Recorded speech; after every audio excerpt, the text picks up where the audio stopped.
کو ایسے تکلیف نہ دے. لہٰذا عزیزان محترم یہ ہماری ذمہ داریاں ہیں، یہ ہماری کچھ باتیں ہیں جو آپ تک پہنچانی تھی. انشاءاللہ یہ ذہن میں رہیں گی. دیکھیے ہر آدمی 100% کسی بات پر عمل نہیں کر پاتا. ممبر سے کہہ رہا ہوں میں، یہ بہت بڑی بات ہے، ذمہ داری سے کہہ رہا ہوں. کوئی بھی انسان ہم ہی کیوں نہ ہو، ہم ہی کہہ رہے ہیں، نہ جانے ابھی مجلس کے بعد اپنی باتوں سے کسی کو تکلیف دیتے، لیکن اللہ معاف کرے ہمیں بھی آپ کو. لیکن کوشش کرنی چاہیے کہ ہم تمام غلو اور تمام ایسی باتوں سے محفوظ رہیں، اپنے آپ کو بچائیں. کوشش کریں کہ ہم اہل بیت کے جو اقوال ہیں، جو ان کے فرامین ہیں، ان پر عمل کرنے کی کوشش کریں. لہٰذا عزیزان محترم آج محرم کی 11 تاریخ ہو گئی.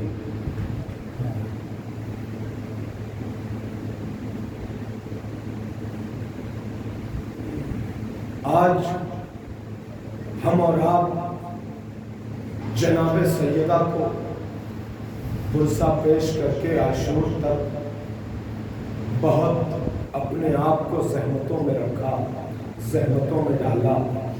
مسلسل امام حسین کے لیے دوڑتے رہے، بھاگتے رہے، ماتم کرتے رہے. لیکن آج عاشور ختم ہو گیا، 11 محرم ہو گئی. اور 11 محرم ہم اور آپ تو عاشور کے بعد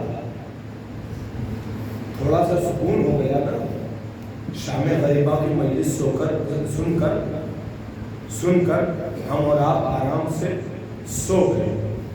اور اس کے بعد ہماری پھر وہی زندگی معمول پر آ گئی، اس لیے کہ عاشور گزر گیا. لیکن عزادارو عاشور گزر گیا، لیکن وہ عاشور کی بیویاں ابھی بھی پریشانیوں میں، اذیتوں میں ہے. کیوں؟ اس لیے کہ اب اہل حرم کا قافلہ کربلا سے نکل کر کوفہ کی طرف روانہ ہونے والا، روانہ ہو گیا ہے قافلہ. علی کی بیٹیاں ہیں، حسین کی بیٹی ہے، نبی کی نواسیاں ہیں. کربلا سے تمام مصائب و آلام جھیل کر اب کربلا سے کوفہ کی طرف روانگی. عزاداروں ہم اور آپ سکون میں آ گئے، لیکن حسین کی بیٹی، علی کی بیٹیاں، رسن میں باندھا گیا ہے ہاتھ کو، قافلہ تیار کیا گیا ہے، در بدر لے کر جایا جا رہا ہے. جب یہ علی کی بیٹیاں سیدانیاں کوفہ پہنچی ہیں نا، جب کوفہ پہنچی تو کوفے کی بڑی روایتیں ہوتی کہ کوفے میں کسی نے جناب سکینہ کے پاس آ کر کہا کہ اس کا کوئی وارث ہے، تو جناب زینب کے پاس بھیجا گیا. اور جب جناب زینب کے پاس بھیجا گیا تو اس نے کہا، اے بی بی میں اسے بطور کنیز لینا چاہتی ہوں. اللہ اکبر. جناب زینب نے ایک جملہ کہا کہ بی بی تم جانتی بھی ہو کون ہے؟ ہم رسول کے گھرانے سے، ہم علی کی بیٹیاں ہیں. یہ حسین جو رسول کا نواسا ہے، یہ اس کی یتیمہ ہے، یہ سکینہ ہے. ہاں سادات، اسی اسنا میں ایک نام ہے تاریخ میں جسے شیریں کا نام دیا گیا ہے. شیریں جو جناب زینب کو،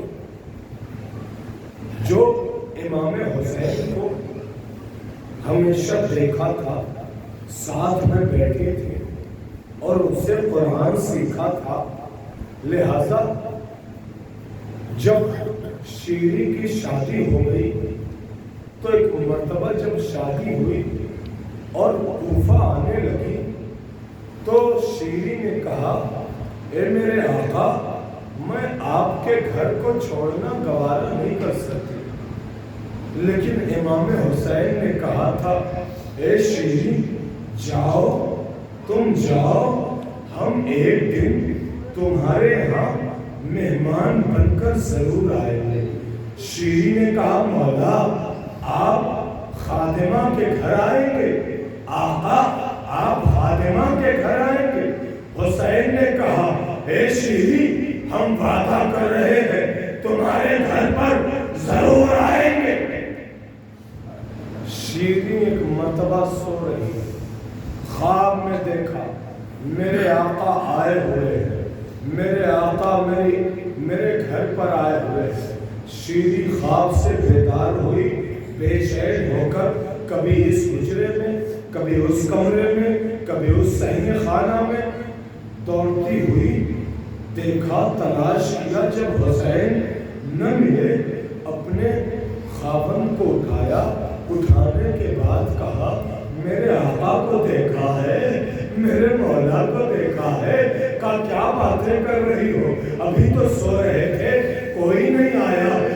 شیری نے کہا اے خاوند ارے میں نے ابھی خواب میں دیکھا ہے میرا آقا آیا ہے، میرا مولا میرے گھر میں آیا ہے۔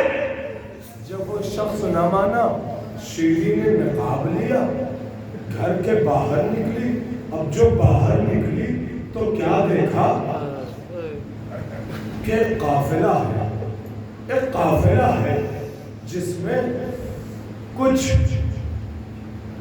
لوگ ہیں جن کے ہاتھوں میں ہتھیلیاں ہیں، پیروں میں بیڑیاں ہیں، گلے میں خاردار طوق ہے، وہ سب سے آگے ہیں، جن میں ایک بیمار لگ رہا ہے، لاغر لگ رہا ہے، اور ان کے پیچھے کچھ خواتین ہیں جن میں کچھ بیویاں جن کے ہاتھ پسے پشت بندھے ہوئے ہیں، اور جب اس کی نظر پڑی کہ سب سے آگے کچھ نیزے پر سر ہے، وہ تڑپ گئی، تڑپنے کے بعد گئی ایک شخص سے پوچھتی ہے اے شخص بتا یہ ماجرا کیا ہے، یہ معاملہ کیا ہے، کہاں سے آیا ہے، کہاں جا رہا ہے، اور یہ کون ہے؟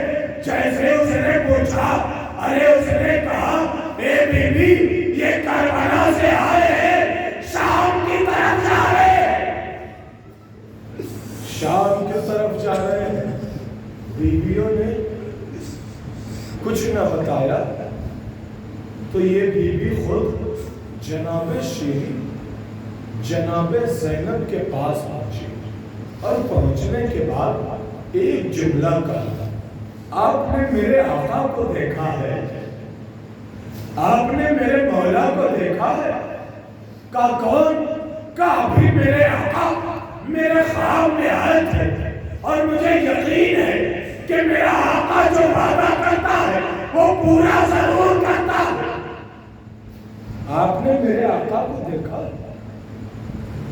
جناب زینب نے کہا اے بی بی آپ کے آقا کا نام کیا ہے، آپ کے مولا کا نام کیا ہے؟ کہا میرے آقا کا نام ہے حسین ابن علی۔ کہا کہاں پہ رہنے والے ہیں؟ کہا مدینے کے رہنے والے ہیں۔ کہا مدینے میں کسی اور کو جانتی ہو؟ کہا ہاں مدینے میں میرے حسین کی ایک بہن تھی جس کا نام زینب ہے۔ جیسے ہی جناب زینب نے سنا تڑپ گئی۔ جناب زینب نے کہا اے بی بی اگر اپنی زینب کو دیکھو گی تو پہچان لو گی۔ اس بی بی نے عجیب جملہ کہا شیری جو حسین کے گھر میں خادمہ تھی. ایک مرتبہ شیری نے کہا اے بی بی کیا باتیں کرتی ہو؟ زینب حسین میرے سامنے آ جائے اور میں پہچان نہ سکوں جس نے مجھے قرآن سکھایا ہے. ایک مرتبہ زینب نے اپنے بالوں کو ہٹایا, ہٹانے کے بعد کہے بی بی پہچانا, ارے میں زینب حسین کی بہن, میں زینب کبریٰ حسین کی بہن ہوں. اتنا سننا تھا. ارے شیری نے کہا اے بی بی ارے یہ حالت کیسے, ارے یہ حالت کیسے ہوئی؟ جناب زینب نے ایک جملہ کہا اے شیری ارے کربلا میں ہمیں مارا گیا, اے شیری ہمیں کربلا میں لوٹا گیا, اے شیری ہمیں دربار میں لے جایا جانے لگا, اے شیری ارے سامنے میرا بھیا جناب سید سجاد جس کے ہاتھوں میں ہتھکڑی ہے, پیروں میں بیڑی ہے, گلے میں خاردار توق ہے, ہم سب کو اسیر کر کے شام لے جایا جا رہا ہے. شیری تڑپ گئی اور تڑپنے کے بعد